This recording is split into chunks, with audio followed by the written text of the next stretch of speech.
So welcome back to the It Just Works podcast. I'm Cameron. This is Alfred. And we're going to talk about a couple really nice things today. A little more organized on the second episode as opposed to the first one. We're rolling with it. We're learning as we go. But we're getting better. We're getting better. Again, I thought we did pretty good last week, and then Jason ripped us a new one. So apparently, we need Our to be editor, more organized. Jason, yeah. We need to be more organized. We are organized, let me tell you. So we're going to talk about Sora 2, the new social media platform from OpenAI, and the impact that it has on creators. We're going to talk about Tilly, the new AI actress. So a little front-heavy AI episode. A little bit. And then we're going to move on to the iPhone 17 that just came out. Some reaction videos or reactions. Now that it's been out for a couple weeks, how does it play into the creator field? Yeah. Right? And then we're going to talk about, why am I not remembering? Oh, the repost feed. On Instagram. On Instagram. Yeah, that feature. And is it something that we should just like forget about, or is it something that we should pay attention to and try to utilize? And the last thing is that we're seeing a trend. It just started in Thailand of governments trying to solicit and bring on creators as opposed to just films. Yeah. So governments have had a history of subsidizing films in their country to promote tourism. They're going to do the same with creators now. Yeah. So what does that mean? Interesting. Very interesting. Exciting things to talk about. I'm sure you have a lot of opinions. I definitely have a lot of opinions. I also do. And I think we can just go. Yeah, let's do it. Let's talk about Sora 2. Sora 2. So how much do you know about Sora 2? Not a whole lot. As far as it's a video kind of, you were explaining to me like just the idea of like a social media platform that has all AI. Before I thought it was literally just the AI video generator, and that was my basic understanding of it.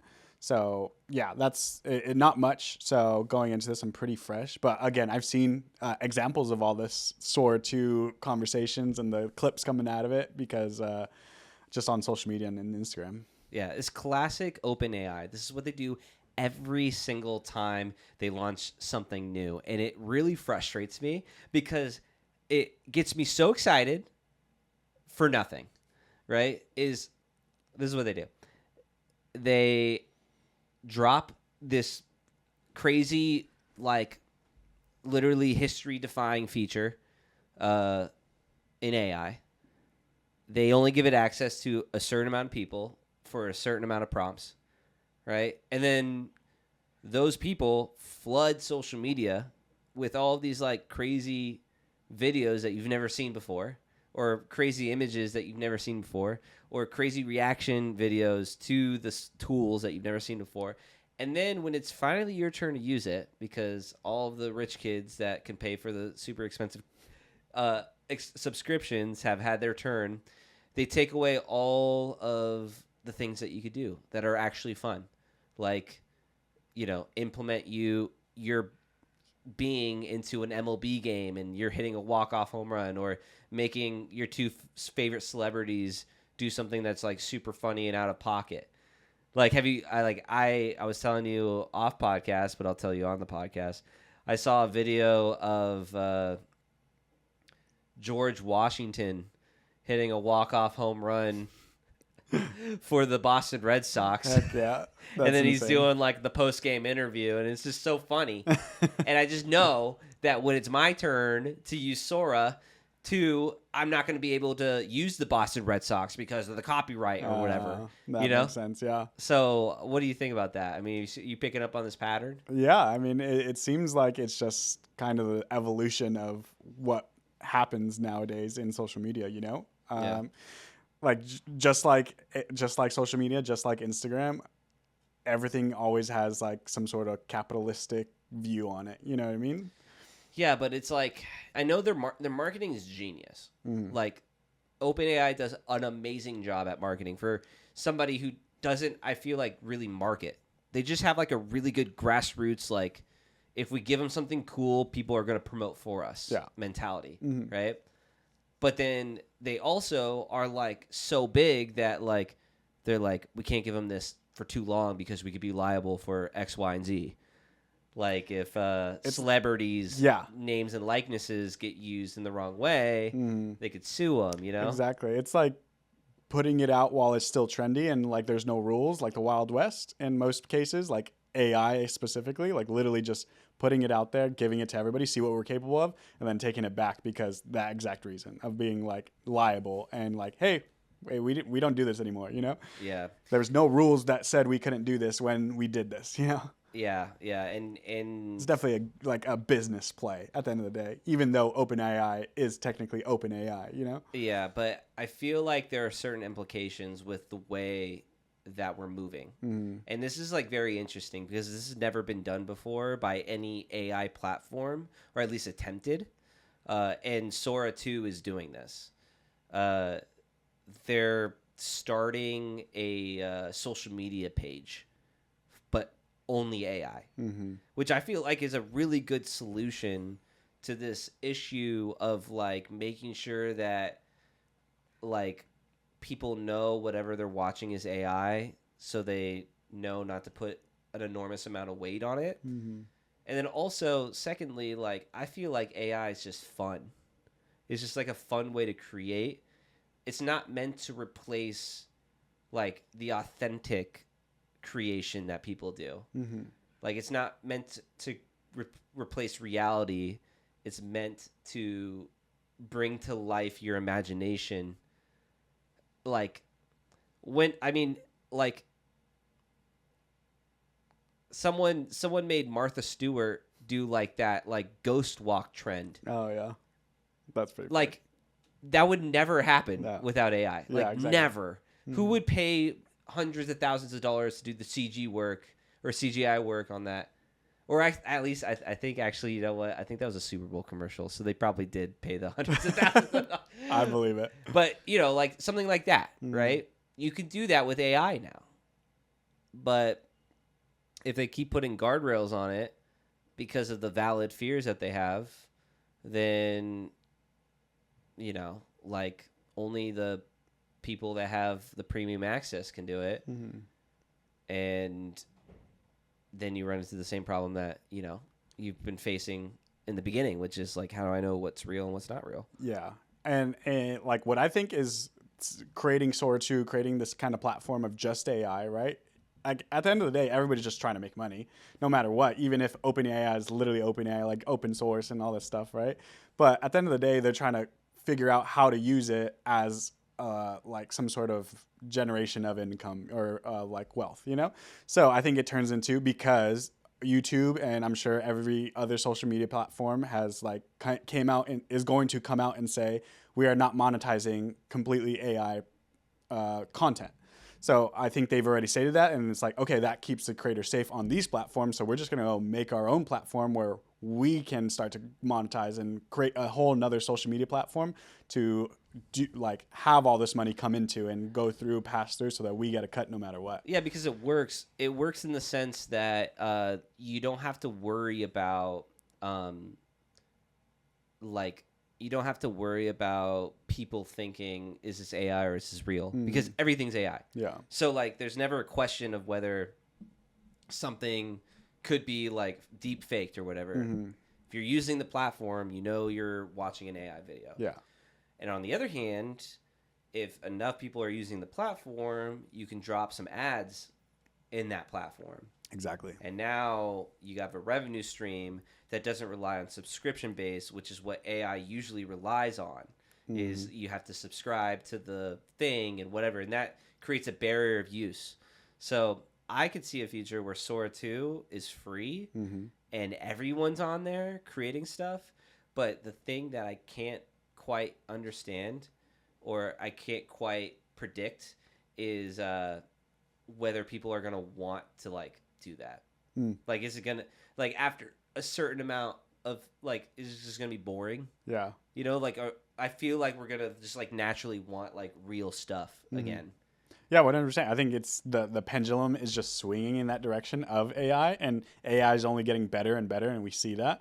And that's why it needs its own social platform on its own. And then from there, once that gets good enough to the point where it looks like real content, but we know it's not, then it's like, okay, cool.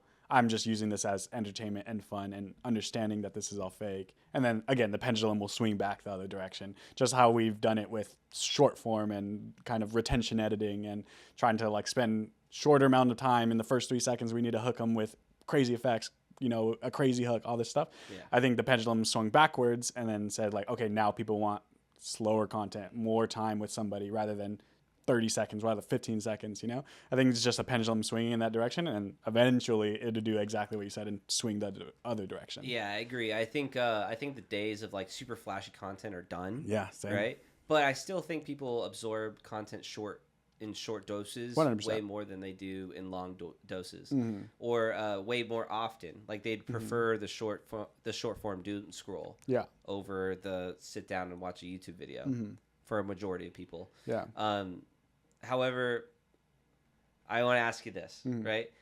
Because Sora 2, OpenAI's social platform, like you can upload your own image and place yourself in these prompts. And that's like the whole point, is like it's your social media profile and your content, but instead of actually making the content, you're just generating the content and you're featured in it, right? But what happens is, I mean, like, look at these other platforms. Like, there's collaborative posts.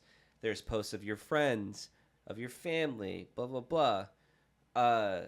Would you let somebody else generate you as an AI body double in their post? Definitely not. No? No, not at all. Like if I'm like, you know, if I'm like on there and you're on there, we have our profiles. I'm like, hey, Alfred, like I have a really funny video, and I request to use your body double. I think I explain it to you, you know? Yeah, this is a funny question. I think there definitely needs to be like some level of access from the other person, you know, like saying, hey, I don't like this anymore. I don't want this to be up. And then, you know, you're able to take it down just like a user, you know, would, like as if I posted that content. And I think that is the way it should go about it, you know, not just like free will of like, I'm going to make this video of whoever, you know. I think it needs to be like a proper collaboration, and in the sense of I can take this down if I wanted to, you know. Yeah, but you can't do that on Instagram. No, you can't. You could report it. Yeah. But you can't take it down. The thing is, it's like I don't see how this works unless you just like trust me. Yeah. You know, 100%. because I can't just generate the content and be like, hey, look at this. And you're like, I never told you could do that. Yeah, no. You know, you have to, it would have to be like, Cameron's trying to generate this piece of content. Yeah. And then here's the prompt. Yeah. Would you want to be featured in it as this person? You know, question mark. Yeah. I think that's a super interesting concept, and just like being able to like actually collaborate with somebody in that manner without having to do anything, you know? Yeah, because celebrities suffer from this already. Yeah. 100%. You know, like I've seen like 3 videos of Jake Paul doing crazy stuff. Like he was like leading worship. Yeah. And then he was like being pulled over for like doing something crazy. And, Yeah. like, you know, like, so they're already suffering from this. They don't have a say. But like once it becomes a social media platform, you know, tables turn. I could see a future where we don't have a say immediately, but then maybe later, because I think it'd be funny if I could like surprise my friends with a funny video of them with AI. Yeah. And then send it to them. Yeah. I think there would definitely be some sort of regulation on it. I'm just like, you can't post this if this other person doesn't, you know, like They have to say like, that's good. Yeah, Sora will need to like verify that this other person said, okay, cool, now it can go up. But if it doesn't, then you can't, you know? Yeah. But again, if you're able to view the video, then what's stopping somebody from just ripping that video and posting it on a different account or something else, you know what I mean? Without somebody's access. It's like I know we're talking about this for way too long, but like the influencer on Sora is going to be the guy who's really good at prompting. 100%. That's literally it. Who can come up with the most creative idea and give the system the best way of explaining it. And that's going to be the new influencer. It's not going to be about how you look, how you talk, how you walk, anything like that. It could be anybody on the planet. It's just as long as you have those 2 skills. And then brand collaborations are going to be like no brainer. Like it'd be so easy because it's going to turn into, hey, You don't have to ship a product. You don't have to go anywhere. You don't have to be anywhere and film something. You could just like, hey, we want you to, feature our product in one of your videos. Can you come up with something spicy? And you're just like, all right, let me cook. Mm-hmm. Exactly. And I think, again, like I said before, I think the pendulum is going to swing that way. Everybody's going to have fun. People are going to get their bag, and then it's going to swing back. Yeah. And be like, people are going to pay way more now for real content and real, which is a good thing. And in my opinion, I think it's going to help the social media industry and the film industry no matter what, because in person doing the thing is actually going to matter now instead of just coexisting with this AI stuff, you know? Yeah, true. So I think we covered that. Yeah. Let's talk about Tilly. This is Tilly? also interesting. Tilly is, I saw a lot about Tilly on Instagram, and I didn't quite understand it until we did this podcast where I read into it a little bit more. And now I'm fascinated because what they're trying to do with Tilly, for those who don't know, Tilly is not a real person. Tilly is an AI actress, but she's built on 10 different AI-generated sort of engines and prompts, and she can laugh, she can cry, she can express emotion, and there are people out there that want to use Tilly as kind of like the star in their movie, which is crazy because, like, how can I act with someone that isn't physically in front of me? The only way this makes sense to me is if they actually used like a person to fill in for Tilly and then just replace that girl with Tilly. Yeah. You know? Mm-hmm. But it was funny. I was reading the article and they were saying an actress that is tireless, that is ageless, and has no controversy. And I'm like, whoa, dude, like that is literally like exactly what studios want. Mm-hmm. Because how many times have you like put all your eggs in a basket of an actor or an actress like, friggin' James Franco or that other guy that's a creep, and like the scandal comes out and your movie's tanked because you're like, frick, my whole box office poll is going to be this guy. Mm-hmm. I totally understand that of like, oh, these people just kind of, a scandal comes out or whatever. And I think like film industry or just films in general, like say that's what they want. But I don't think in actuality that will actually benefit anybody, like even them, because at the end of the day, now that actor isn't real. That acting means nothing because it's not a real person. I can just generate this person acting instead of actually admiring somebody for acting themselves. That's the whole purpose of movies. Yeah, but if I could take the devil's advocate approach, like nothing's real in a movie. Mm-hmm. So literally the whole point of an actor's job is to convince you that what you're watching is real. Even animation is fake. Yeah. Like when I think of like an AI actress, I think just a really realistic animation, or really realistic CGI. It's just usually when it's like CGI like that existing in a real world, there's somebody on the other side of it that's wearing the facial whatever, and they're giving a performance. Yeah. Right. And so, SAG responded to this. The article or the statement is long, but the summary is like, yeah, this is not going to freaking fly. We're not putting up with this. This is not going to happen. She's not an actress. She's a robot. Yeah. There are actresses in Hollywood that would love a shot. Like, this is stupid, So, yeah. But like, I mean, dude, like, from a business perspective, this feels kind of where we're going. Mm-hmm.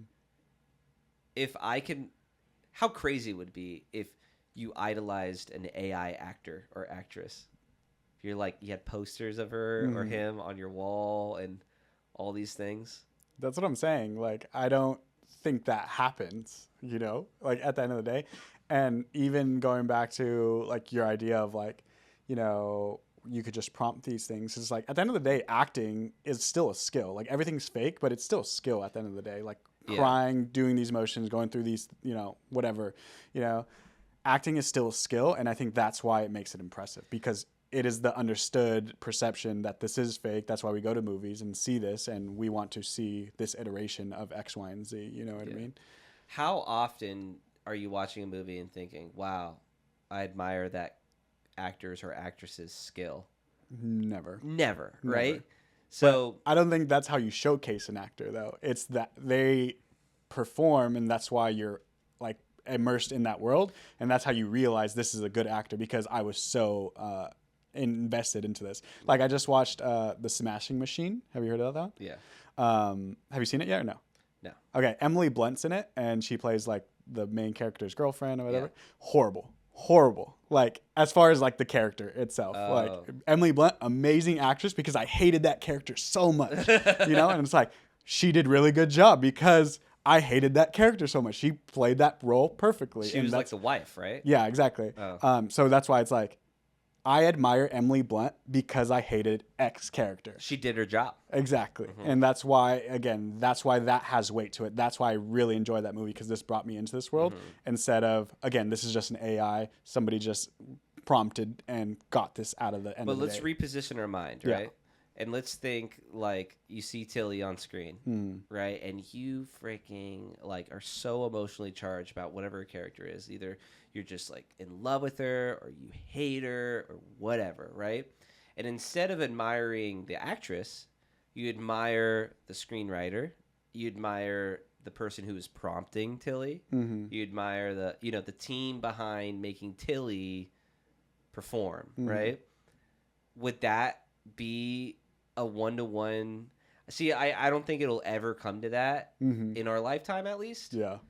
We would all have to die before society could get rewired to like believe that, or to want AI actresses and actors, I think. Yeah, definitely. But yeah, and also for it to get that good, because if there's something that we are good at as human beings is seeing other human beings. We do that every single day of our entire life. Exactly. And so you have to get perfect to trick us with that. Yeah. And I think the way AI is kind of getting away with coming off as real is they know that very statement of we understand humans, and plays with angles, it plays with different shots, it plays with all those things to make you draw your attention away from this actual human being. Yeah, for sure. But I think in the future, like our kids are going to be growing up like wanting to go see the next AI movie. It's going to happen. I hate that idea so much. I know, and I wasn't really bought into it until Sora 2. When I saw what they were doing with Sora 2, I was like, whoa, bro. Like, this is crazy. Yeah. They got the video generation pretty close to like tricking me. Yeah. But before we move on, but like we've always kind of, as a lot of people are talking about right now, the film industry, the state of the film industry and everything like that, people say the film industry is dying now. And I think this is like the first iteration where I've thought like, oh no, like the film industry is just evolving right now. And it's just turning into something completely different from what it's ever been. And I think that's what it's going to be. I don't think it just stops. I don't think we ever don't have movies, I think it's just turning into something that we aren't expecting, and turning into something that not necessarily everybody likes. But again, with a matter of time, with a matter of how much money comes in, I think people will change their minds. Here's what I'm thinking is happening. Hot take on the film industry. Okay. Hottest take ever. Probably not that hot. You probably thought of this as well. We all yearn for stories. We all want to connect with somebody's story. We all want to like embrace that story and wear that story in our own lives, right? Whether it's an inspirational story, a funny story, heartbreaking story, like that's why we go to the movies. That's why we see these things, right? And for a hot minute there, all of our entertainment was coming from movies. like in the golden age of movies. It's like 80s on. Mm. It's like what like that pocket where making a movie was cheap because we weren't shooting on film, but it still was like the only way that we were consuming entertainment because all we had were movies and TV. Yeah. No social media, no website, nothing like that, right? That golden age where there's just a bunch of movies that were making a bunch of money, that was all we had. But now, like, we're competing with like everything. AI, social media, YouTube, like streamers, like there is an abundance of entertainment and checkout brain material. And what Hollywood has done is like, okay, how can we make checkout brain material in our movies? Let's do superhero movies. Let's do this. Let's do that. Let's do blah, blah, blah. Let's do blah, blah, blah. And I think, I mean, I don't have the numbers in front of me, but I think The Smashing Machine is like a box office hit. Yeah, I think everyone's watching it. Yeah.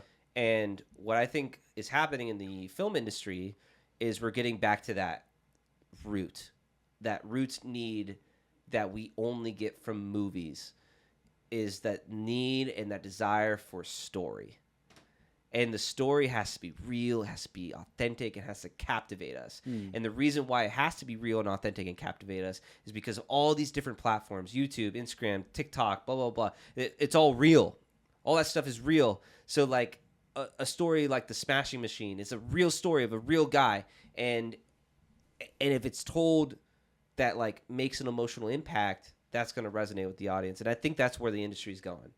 It's going to go towards like, how good of a story can you tell? That's how successful your movie's going to be. Mm-hmm. And unfortunately, for all these little popcorn flicks, like there's a lot of pressure for all this IP with superheroes, or all this IP with movie or books, or with anything else that exists currently. There's a lot of pressure to stay true. There's a lot of pressure to tell a good story, or else you're going to be investing a ton of money in something that's going to kaput, you know, because you can't compete with the micro shorts anymore on the big screen. Yeah. That genre has captivated that market, because back in the prime days you could, but not anymore. Yeah. So that's my hot take is we're going to see an evolution into just like very, very just like emotionally dense, good, very talented, extra mile on the extra detail, the little things type stories. Which is great. I think that's beautiful. I think that's everything that I want out of movies and after social media, you know? Yeah. Like post social media. So I'm super excited about that. All the right directors are getting rewarded right now. 100%. Like I agree. Dennis is getting a Bond film. Yep. Luca's still crushing out movies. You know, Nolan is coming out with his Odyssey. Oh my God, I can't wait for it. Which is freaking fire. I can't wait. Yeah. But yeah, everybody who like goes down that path is getting movies. Your commercial filmmakers or your like superhero guys, you know, there's only a few of them now. Yeah. There's James Gunn and the Russo bros. Yeah, exactly. I mean, that's it. Yeah, I don't know. For superheroes, at least. Yeah. Anyways, let's move on. So we got iPhone 17. iPhone 17. So tell me about the iPhone 17. Have you looked into it much? Yeah, I was watching the what is it? What do they call it? The launch? Yeah, the launch. They have a special word for it. But yeah, I was watching a little bit of it when it was airing. So iPhone 17, they came out with 3 iterations of the iPhone. There's the base iPhone 17, there's the iPhone Pro Max, and then the new iteration of the iPhone is the iPhone Air. And what's the iPhone like?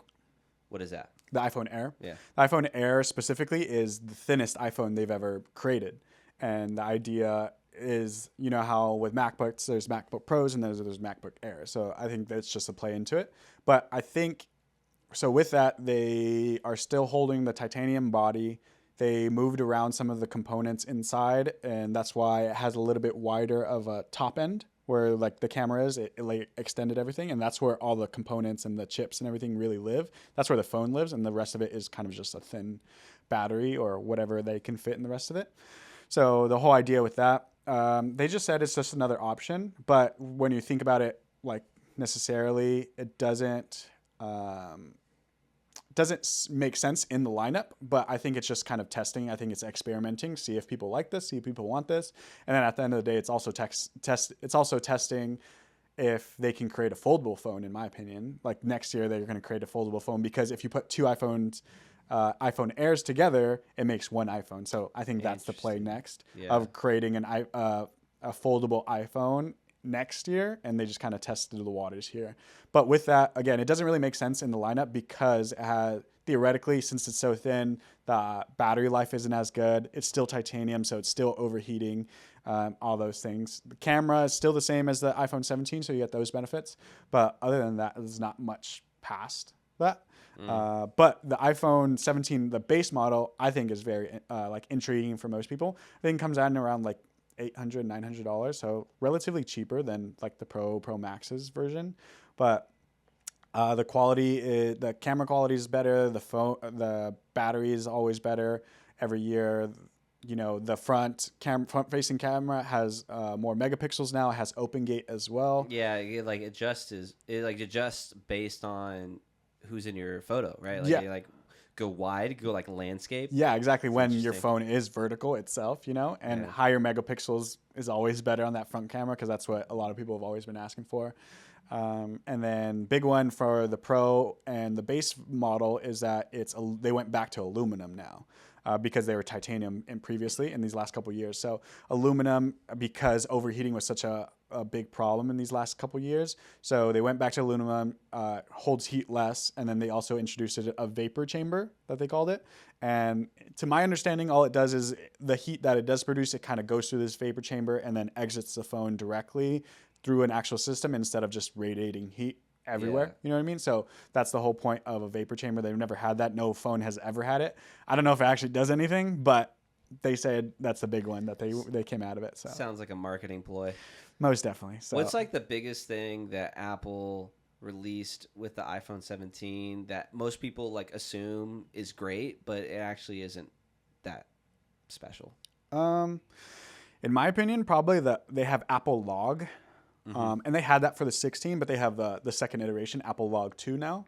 Okay. And again, filming and log just allows you to have more information coming into your sensor, allows you to Dynamic range.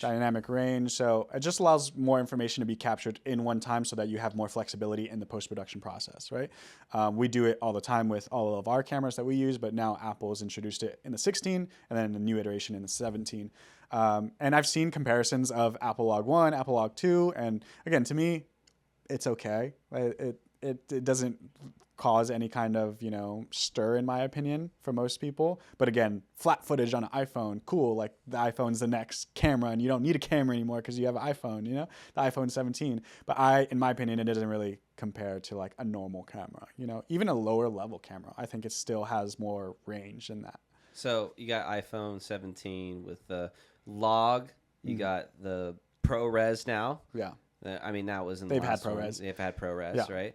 Where do you go with your Apple products? I mean, like you're pretty much there with a DSLR. Yeah. I mean, unless you can like add an adapter where you can do like a detachable lens. Like, what's next? Yeah. Yeah, and I like hate and love that question at the same time, right? Because it's like, again, they still have focal lengths in the camera, but it's artificial focal lengths, right? And I hate the idea of artificial focal length. Like you're just zooming in, zooming out, because you get compression artificially, and you get the different vignettings, different like all these other effects that you can with an actual lens, artificially instead of true to your actual camera. I hate how I hate how Apple promotes their like products as like a replacement for filmmakers. Yeah.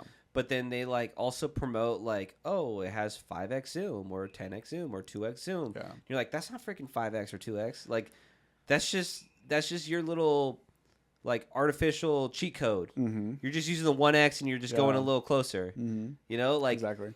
what do you think, we're dumb? Yeah. Like it's weird. They're like making a phone for like someone like us, but then they're selling it to somebody who like doesn't care about that. Yeah. So Exactly. like I'm like, I don't know what they're trying to do.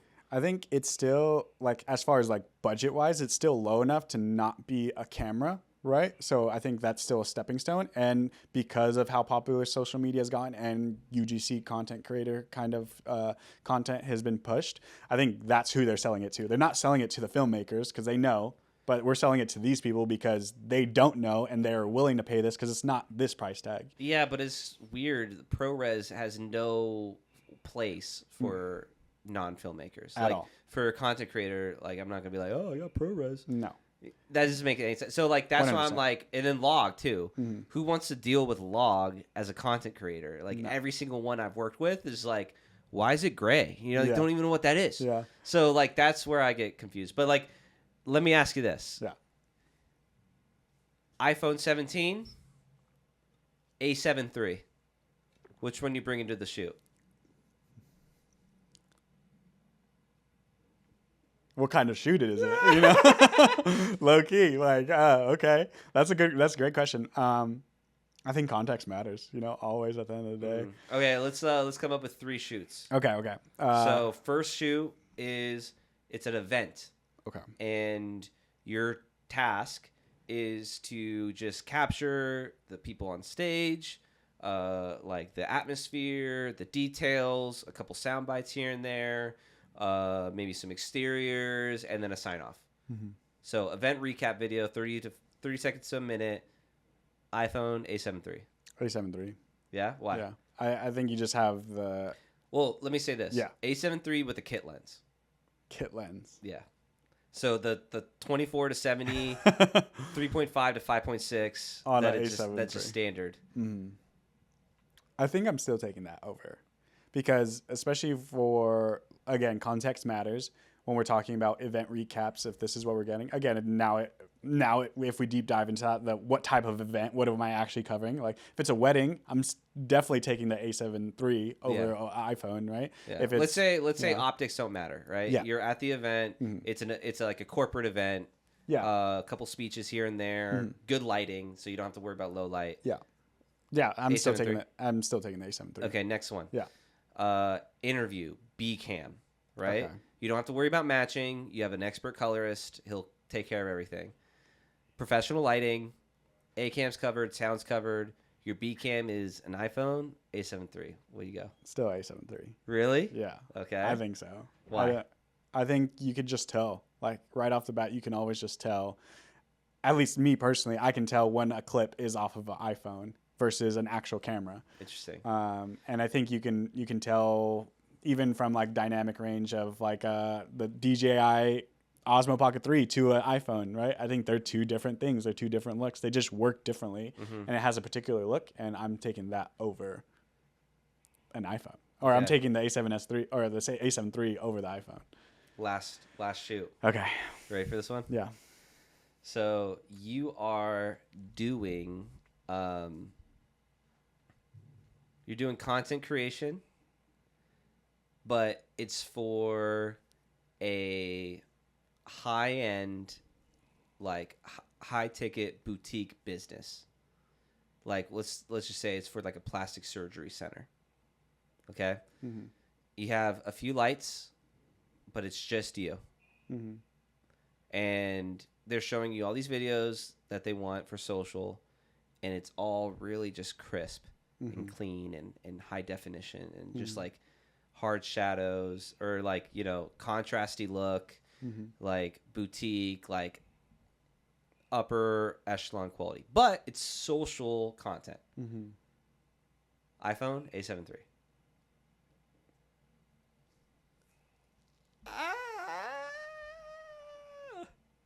I'm still taking the A7 III. No, iPhone 17. I think Oh I'm for taking 3. I'm taking Wow. the A7 III. Yeah, because like at the end of the day, like the iPhone can just like, there's not enough like real time dynamic kind of changes. Like it'll change lighting on its own. It'll change like white balance all over on its own, right? All those things. So when you have content and you're like moving around or doing something around it, like it'll automatically change, and you don't have the flexibility to be able to have that control. Yeah, but you could download like a third-party app to film from, like the Blackmagic app is free, and True. you could control all those things. Sure. But I hear what you're saying. Like That's kind of like, if you're doing that, might as well just get a freaking camera, because it's like Literally. a lot. Are you talking about A7 III? Like, okay, this is much more affordable than a freaking iPhone 17 right now, you know? Yeah, true. I don't even know how much they go for, but I bet it's sub $1,000 Yeah, exactly. Like with the lens. iPhone Pro Max, probably like 1,200, 1,300. But man, dude, you're gonna be taking the A7 III. It's 8-bit, 60 FPS. Exactly. Booty cheeks, 3.5 to 5.6. Still taking it. Variable f-stop. Yep. So when you zoom in, Yeah, it'll you're gonna stop see up. a little darkening, Yeah. darkening of the sensor. Mhm. I think that's like a play on the shooter's flexibility and the shooter's skill versus, you know, not versus your gear. You know. That's a good point. So- All right, let's move on to the next one. So we're talking about Instagram's new feature, the repost feed. So Cool.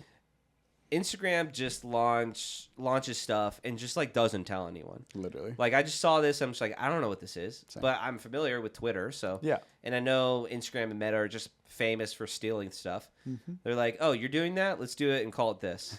Like, it's like they own it now. Yeah. So it makes sense that they brought this, I guess, to Instagram, but they already had Threads. Yeah. So how does this repost fit into what creators should be doing for content, and will it like have its moment and then leave like IGTV, or do you think it's here to stay? I think it's definitely like just here for a bit and then nobody's going to really use it and then go from there. I think Instagram is definitely going to reward for reposts and on there and to like incentivize creators to actually use it, but from there, or prompt like their consumers to actually use a repost. But I don't think it really has any kind of weight in sort of actually being a monetizable, hey, this matters when we're looking at metrics. You know what I mean? So if you're a business and you're trying to promote, right? Like, you always are looking for features like this. Mm-hmm. Like, I know, for instance, when Reels came out, it's like video, video, video. Yeah. And then that kind of played its course. And then it was carousel, carousel, carousel. And then that played its course. And then it was like, what's the next thing? Oh, collaborations, collab. This is the next new thing, repost. So how do you get somebody to repost your content? Mm-hmm. What's like the strategy there? Like, what are some strategies? Let's just brainstorm. Yeah. Workshop. I mean, literally just telling your users, repost our video. It's like on a story versus like, you know, actually reposting it. Because what are you gonna have in your CTA? Like, repost this video? Like, that's a big ask. You know what I mean? So that's why I don't think it really is gonna hold on long term. Because that, and plus it's also coming off of an idea from Twitter, and Twitter is so like captivating in its own realm that like, hey, let Twitter do Twitter. Like, they're doing their thing. Like, that's just my opinion. But I know like there's a lot that, you know, people pull from or Instagram has pulled from. But I think Twitter should be its own thing. And I just have a very strong opinion of Twitter and like how volatile it is. So that's why it's like, hey, like, you don't need to be Twitter. You shouldn't be trying to be Twitter. You know what I mean? How do you feel about your followers shaping your feed with content that's not theirs? Because that's ultimately what this is doing, because you follow someone because you want to see their content. Yeah. But now they could repost something, and now you're seeing the thing that they reposted. Yeah, true. Yeah, that's a little bit more of like I don't necessarily love it. You know, it's like I follow the people that I follow because that's what I want, not because you reposted this and that's what's on my feed now. I don't love that idea. Do you use, though, Instagram for like the For You page of Instagram, like just swiping away, like not really following anyone in particular or your friends? Do you just like see what's on the Explore page pretty much? Personally, I don't as much anymore because of that very reason. I'm just like, okay, I'm just being fed what this algorithm kind of wants me to be fed, instead of like me actually wanting the content that comes into like my brain, you know? Yeah. So I don't do that as much. I did before, but I feel like I'm definitely on my feed 90% of the time. Yeah, but if you're on your feed, though, you still get fed things that you don't follow. Instagram just like figures out what you're liking on your feed and just gives you more of that. Yeah, but it's not completely all of that. You know what I mean? Yeah. So yeah, take your true. wins, take your losses. You know? Yeah. But I guess like what I'm saying is that like this could open up a new market of influencer where you're not just an influencer of your own content. You're an influencer of curated content that people find funny. Like repostable. Yeah. You know, like that's, I feel like a lot of Twitter followers, like gain following there because they literally just repost other funny videos and then added their own little funny spin to it. Yeah. And I think that's a good point. That does make sense. I think Instagram kind of combats that because on a profile, you have a repost tab. So it doesn't go to your feed. It doesn't directly go to your feed or your reels. It goes to your repost tab. Yeah. And that's not up front. That's all the way on the right side. So I think that's kind of how they like kind of are going to combat that idea of like this person only reposts and that's why I follow them, you know, because they like repost all the content that I love or that I like. So I don't know if that's definitely a huge thing or a huge monetizable thing at the end of the day, because that's what we're always talking about, you know? If I was going to dive into the developer's mind though for Instagram, this is what I'm thinking. Yeah. I'm going to give a user a way to share what they find enjoyable without having to put too much pressure of dirtying their main feed. So, like, for instance, if, like, you're a brand that is an educational brand, like a school or something, and you want to share resources of people who create educational content to your followers. Like, you're assuming your parents, the parents of the students that follow you, or the students themselves, or the teachers, or whoever's following you, right? But like, it makes no sense for those kinds of posts to live on your feed because they have nothing to do with your school. Yeah. It's just nuggets of information that you find aligns with your values and brand. That's on your repost feed. So I think that's probably what they're trying to do, which I think could be really good if everyone bought into it.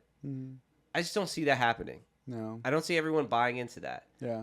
But what I do see is that there's some free engagement, free followers, free, promoting. Exactly. If you're a business right now, how can you get people to repost your content? And if you're not focusing on that right now, you're falling behind or you're missing out on a huge opportunity. Yeah. You like I said, it's definitely new, and I believe that Instagram is definitely going to be promoting the incentive of using, or they're definitely going to be incentivizing creators to use this feature because it's so new. So that's like, again, like you said, it's just kind of on the table for anybody to take. So might as well take it, you know?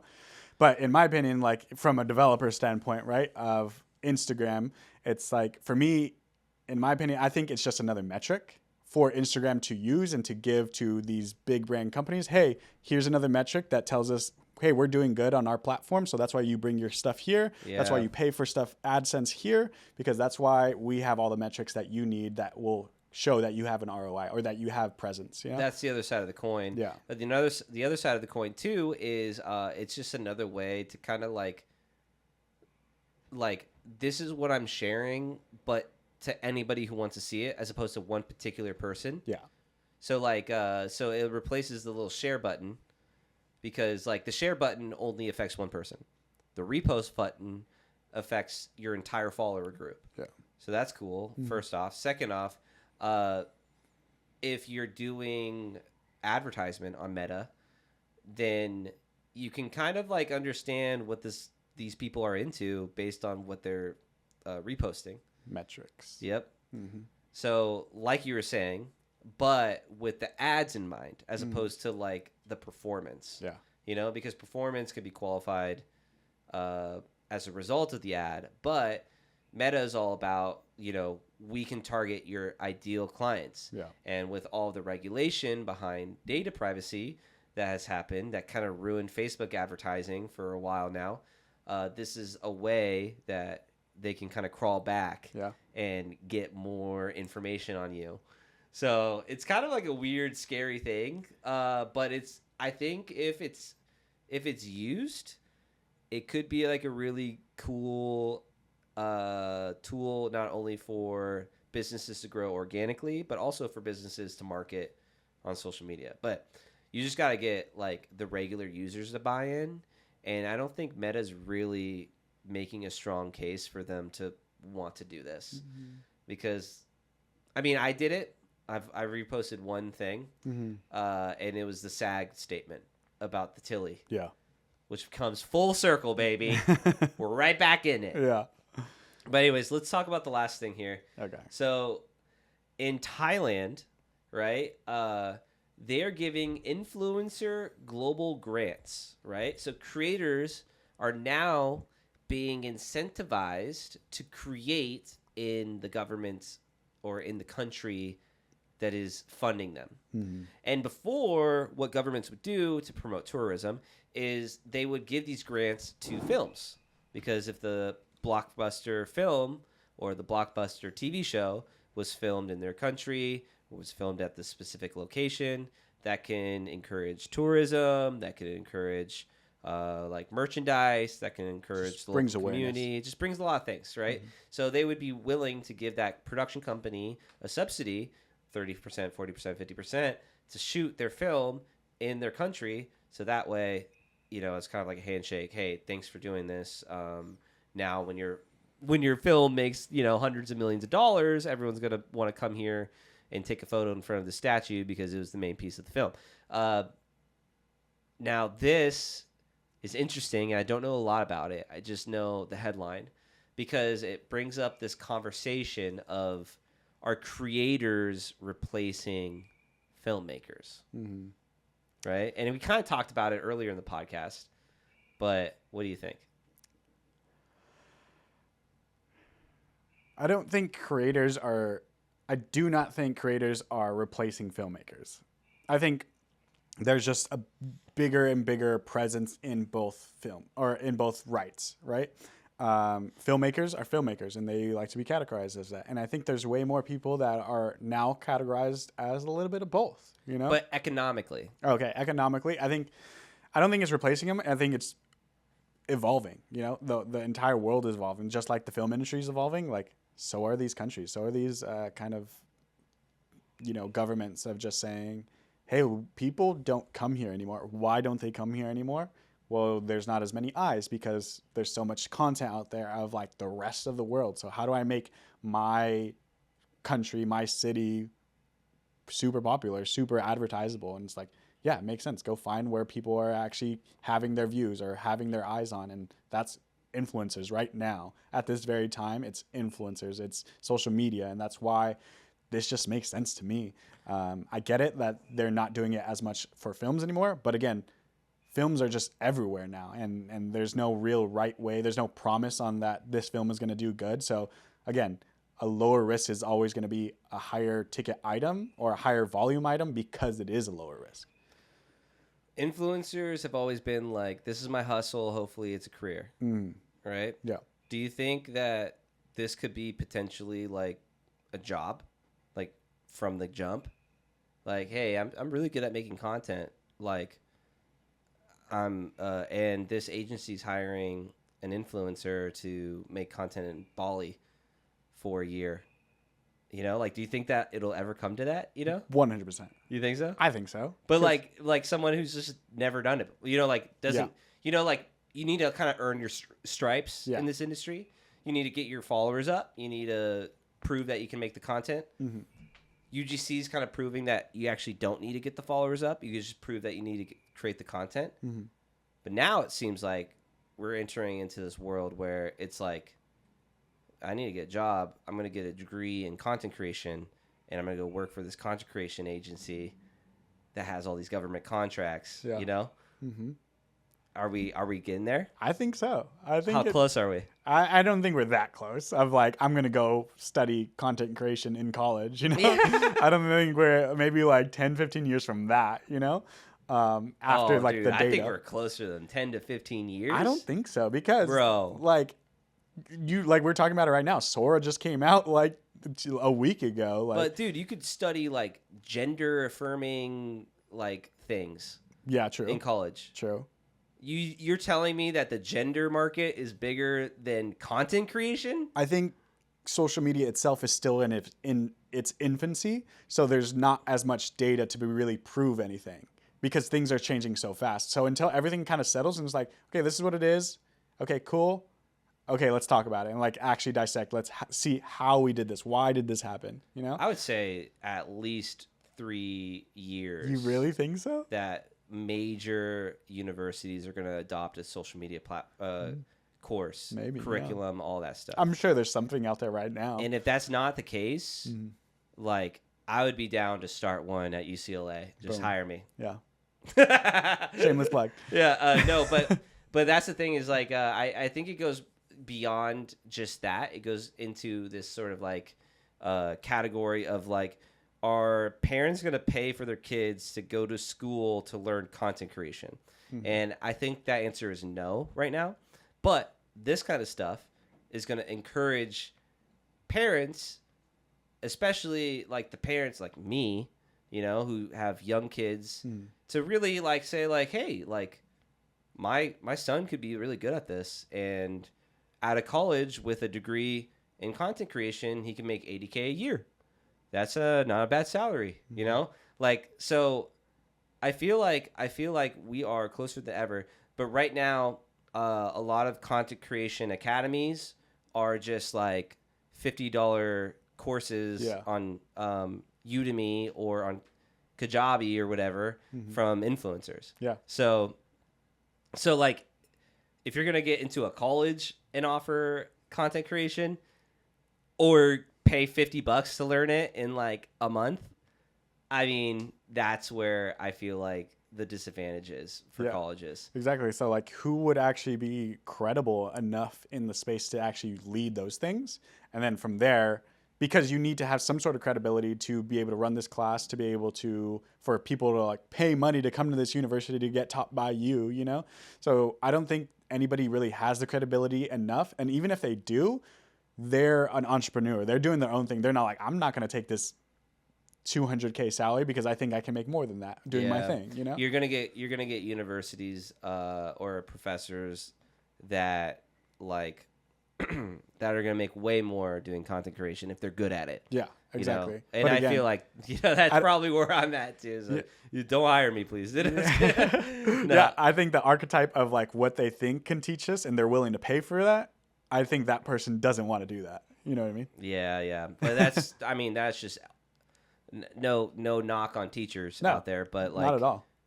Anyone who's a teacher, it was like either like I want to be a teacher and that's all I want to do, or I really tried to do this one thing and I just don't want to do it anymore, so I'm going to teach it. Yeah, that's just like kind of like I feel like the two sides of teachers. It's never I want to do this one thing and I'm really good at it, I'm crushing it, and my career is just taking off, and then all of a sudden they're just like, you know what, I'm just going to throw away all this success and be a teacher. Exactly. Unless you're like retired or something. Retired, yeah. But again, those people, I don't think that's what they want to do with their retired time either. Well, I don't know, dude. Like, honestly, like my sort of like life dream is I like make a bunch of movies, I become respected in the industry, you know, and then when I get to be like 50, 60, 70 years old, I like teach a course at a college. But I don't think you're teaching a course at a college. I think you're making your own course and teaching your own course. Bro, I don't know.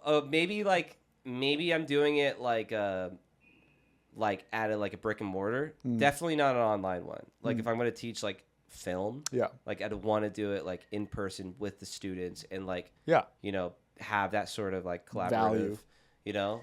But if I'm old, do I really want to like start a whole business, or do I just want to take a salary at whatever college I want to because I have all this experience and it's going to be a value add, and get paid? Yeah, this is just me being like super like confident in myself. Like get paid whatever I want. Yeah, exactly. Go wherever I want and teach this. You know, like so that's sort of like that's where I feel like I want to do what like where my mind's at. Yeah. And I feel like there's got to be some content creators out there that just don't want to do the grind anymore and they just want to teach it. And so in 3 to 5 years, we might see some content creation, if not communication with a minor in content creation. I could see that, right? I could see that way more realistically, like way quicker. Yeah. That's how that like sneaks in there, you know? Yeah, like just like tag it on to social media, you know? Something else. All right. Well, I mean, bro, that's all the talking points. Heck yeah. What are we at? We're at an hour. Nice. I think that's pretty solid. Yeah. I mean, there is one thing that I really wanted to talk about. Okay, what? It wasn't on our talking points, but I literally like 2 hours ago I discovered how to do this, and I can't believe that I literally have gone this long not knowing this thing. So in Chrome, and maybe I'm just stupid. Maybe I'm just like the last person to learn this, and this is just abundant knowledge, right? But on Chrome, you can go on any website, go into the little 3 dots, and you can save it as an app on your computer.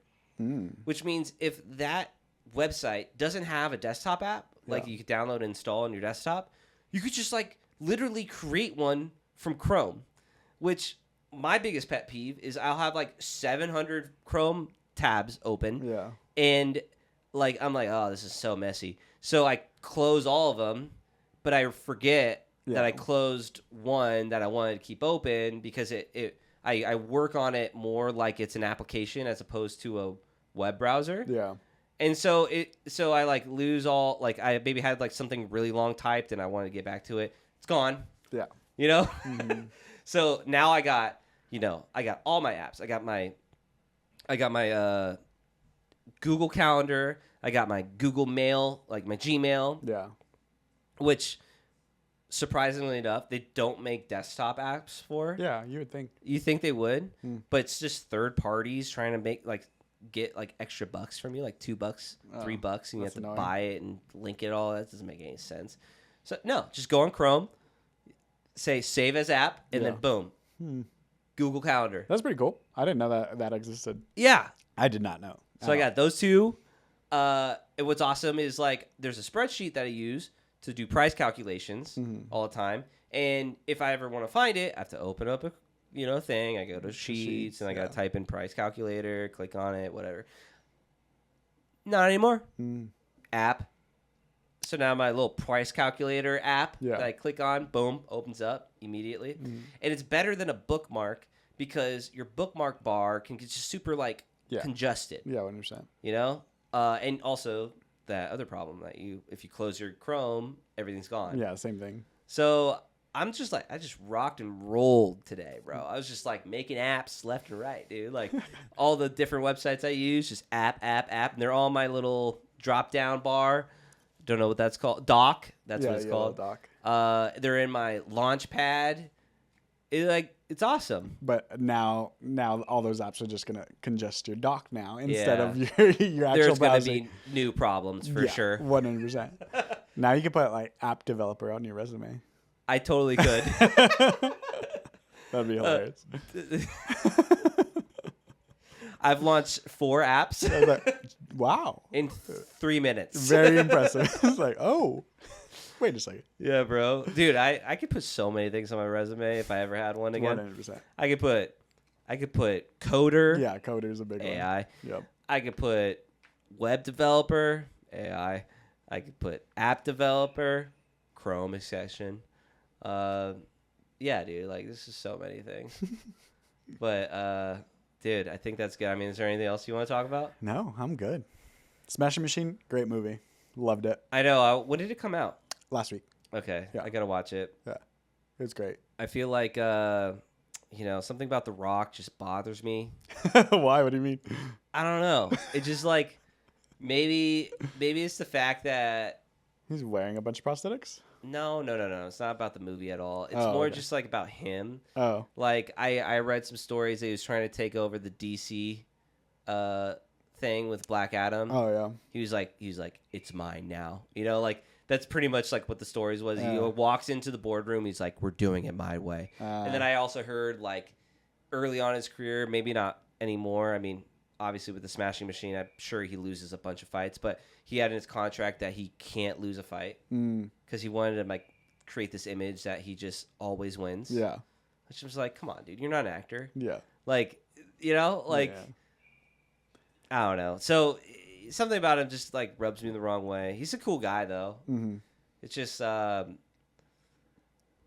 just don't know. Like guys like that have more going on than what you read about. 100%. And that's where I'm just kind of like Yeah. And then now, like he's doing the Smashing Machine and it's like, oh, I want to win an Academy Award. Like that's what it feels like. It's like, Like- oh, I want to, That's the next thing that he wants. Yeah. Yeah. And so he's probably just gonna keep doing movies like this until he gets one. Which I wouldn't. I mean, if he gets one for this, I wouldn't be mad. really was he 100%. really good? It's pretty good. Like the character has a lisp and like a certain way of cadence of talking, and I've seen, and the actual person like comes out like at the end of the movie, like like not comes out and talks, but like he's just part of the movie, and you can hear his voice and talk about it. And Joe Rogan had the dude on his podcast, so I know how he talks. And like, okay, screw this, bro. We're talking about this freaking movie. We're opening up the can of worms. Okay. So something that bothers me with Hollywood is like when you make an adaptation, it's not about how good of an actor you are. It's about how good you can be at being this real person that already exists. Yeah. So it's like, you know, like you're not just you're not creating a character. You're not like taking the notes on a page and the words from the and like actually acting. You're just like imitating really well. Yeah. You know? So like, what do you think about that? I just came in hot. Yeah, you really did. I can see how. Yeah, it's really just like how much you dislike that idea. Yeah, like Timothy Chalamet trying to win an Academy Award being Bob Dylan. I'm like, come on. Dude. Yeah, I think it's still acting at the end of the day, right? I mean, it is. It's still acting. It takes talent to imitate, but but still, you're imitating. You're not acting. You're like acting. To me, is like you have a script, you have a director. They're telling you what to do. But as the actor, you're the one that's like making the creative decisions. What is my character doing in this moment? You know, who is that person? What are they doing? Where are they going? What's their motivation here? You know, like that's all the stuff that you're kind of working together with a director to figure out. And people that play real life people, they have hours of footage to study. They have hours of interviews to siphon through. They meet with the person potentially. Yeah. You know, like, and then it's like, oh wow, he really looked and acted just like that person. What a great performance. You know, like, I'm like, but like, what did you bring to the table? Yeah. You didn't bring anything to the table. You just did a really good job being this person. You're like a really good Elvis impersonator. You know, like, you know, if I'm on the street and I see like whoa, that guy really looks like Elvis. He really sounds like Elvis. Yeah. Let's give him an Academy Award. That's not a knock to Austin Butler. But I just feel like it's just not acting, you know? I don't know. I mean, I still think it does because there isn't footage of those scenes behind closed doors, right? Yeah, that's true. There's some liberties there. Yeah, right. Like it's still like very emotional in those types of scenes, and there's giveaway there. And then on top of that, like it still is emotional. Like trying to bring out emotion in these characters, like that is still their skill, no matter what. Not imitating. It's like, hey, I want you to cry, and it's like, okay. If I could just cry, that's still a skill on its own, you know? Yeah. So removing that from that idea, I think there's still acting involved. I think, again, imitating is still acting. But I do see your point. I do see that it's source material at the end of the day. You know? Can't tell me, like, I mean, have you seen There Will Be Blood? Not yet. You gotta watch it. Oh, what's another one then? Shoot, I was gonna say anything that Michael Fassbender's in. Okay. Other than the Lincoln movie, because that was again a period piece, and he won Best Actor for that, of course. But anything that he's in where there's no source material, there's no. I mean, sometimes there's a book, but there's just the script and the director.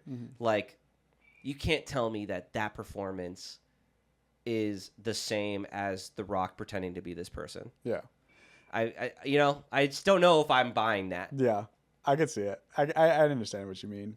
But I haven't watched the movie, so yeah, you're gonna watch it. You're gonna love it. Yeah, I'm probably like, my gosh, what the best? It's so good. No, I genuinely think you will like it. I'll probably enjoy it. I like A24 movie. I like the Safdies. Oh, is that those are the directors? The director, yeah, okay. Benny and whatever his name is. No, yeah, it was a great movie. Uncut Gems. Oh, nice. You watch that? Yeah. And then The Curse. I haven't seen that. That's a TV show. Oh, okay. With Nathan Fielder and Emma Stone. Oh, no, I haven't seen that. But Uncut Gems was like their breakout. No, yeah, I loved Uncut Gems. So that's cool. I mean, they got a long standing ovation. Yeah, it was really good. We could freaking talk about that, dude. How ridiculous is it that we're giving 15-minute standing ovations. Kind of insane. But What are we doing? I don't know. Are we just is everything just one big show? 100%. I think, like, you know this about me, but I hate networking. I hate going to events like that where, like, that's what you're there to do, talk to people and stuff like that. And that's exactly the type of event that people go to, you know? Yeah. Like the premiere of a movie. It's like where the directors come out and they talk and blah, blah, blah. And you post on your social media that we went to this, we watched this movie. Rock was crying. Cool. There's just a 15-minute standing ovation. Yeah, I was there. Like, all that stuff, I think, goes into that giant game you're just playing of pushing towards an award, you know? I'd much rather be, like, the artist that no one could get a hold of, but they're all trying to get on their projects. Yeah. I'd much rather be that guy. But yeah, this is the name of the game. You got to go to these events. You got to be seen. You got to be talked about. Yep. You got to be standing up for 15 minutes. I mean, that's a marketing thing. 100%. It's like everyone in the audience is like, let's give this movie, which is deserving, right? Because it's a good movie. Yeah. A viral clip of a 15-minute standing ovation. Is that a new thing? Are people just doing that, or is that like a tradition? It's like, oh, best movies get like ridiculously long standing ovations. Not that I know of. I mean, I haven't really looked into it. I hear standing ovations for like orchestral music and concerts and stuff like that. Not like, your traditional pop concert or whatever, but like an actual ensemble playing a piece and blah, blah, blah. And like, yeah, I wish we looked into it before the podcast because Yeah. I would love to know the history on that. But I don't think so. maybe though. for the next podcast. Yeah. So Talk if about we it. have viewers, because we just started and Yeah. we have 5 followers on Instagram. Boom. There we go. You're going to know in the next podcast because we're going to talk about it. Standing ovations. Standing ovations. History behind standing ovations. Cool. Well, should we end? Yeah, let's do it. Plug. Where to find you? Wait, do you want to do do you need to like reintroduce that camera? Oh, Is that just still rolling? this? Yeah. Oh, yeah, it's still rolling. Oh, It's okay. been I thought you rolling put the a whole timer time. on it. No. Oh, okay, sick. But let's plug our stuff. So you can follow me at directed.by.cameron on Instagram and Cam with a Cam on TikTok. You can find me at SMWVLT at Instagram and then on YouTube at just Alfredo Scott. We'll see you in the next one. Peace.